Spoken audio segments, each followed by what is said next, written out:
आज दिनांक 2 ऑगस्ट. आजच्या प्रवचनाचा विषय आपल्या मी चे स्वरूप आनंदमय आहे. इच्छित वस्तू मिळणे यात समाधान असतेच असे नाही. ती इच्छाच नाहीशी करणे यात समाधान आहे. हाव संपेल तेव्हाच समाधान होईल. याकरिता वासनाक्षय कशाने होईल ते पहावे. कशात सुख आहे, कशाची कास धरावी इकडे लक्ष द्यावे. खरा आनंद आणि समाधान भगवंताचे होण्यातच आहे.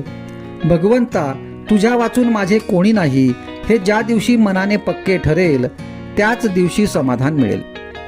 जितकी विषयाची आवड धरावी तितके दुःखच पदरात येते.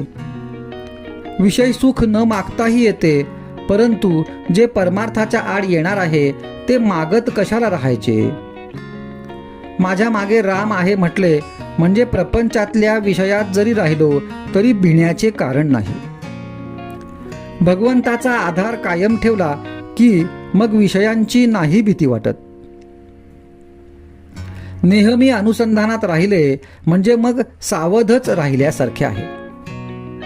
दिवाळी हा आनंदाचा दिवस असतो, पण दिवाळीचा दिवस हा इतर दिवसांसारखाच असतो.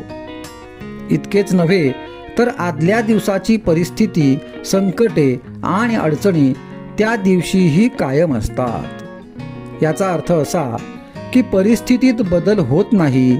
दिवाळीचा दिवस हा दिवस या नात्याने निराळा नाही, पण काल आपण जे केले ते दिवाळीच्या दिवशी आपण करीत नाही हाच मुख्य फरक होय. आपणच दिवाळीच्या दिवसाला आनंदाचा दिवस करतो. हे जर खरे असेल तर तसा तो आपण नेहमीच का करू नये. आपल्याला नेहमीच दिवाळी असावी, आपण नेहमीच आनंदात असावे आणि त्याकरिता आनंदमय अशा भगवंताचा आधार घ्यावा. आपण दिवाळीच्या सणाचा आधार घेऊन आनंदी आनंद करतो.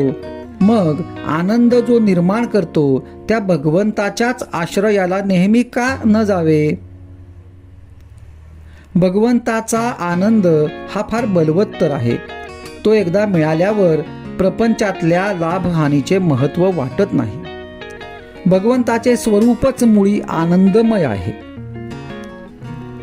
असा आनंदमय भगवंत आपल्या आतमध्ये असून आपण दुःख भोगतो. याला कारण भगवंताला प्रकट व्हायला आपणच आपल्या आतमध्ये आडकाठी करीत असतो.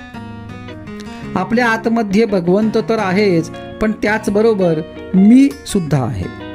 हा मी कोण हे जाणण्याकरिता इंद्रियांची गडबड शांत करून आतमध्ये आपण आनंदाचा शोध करावा.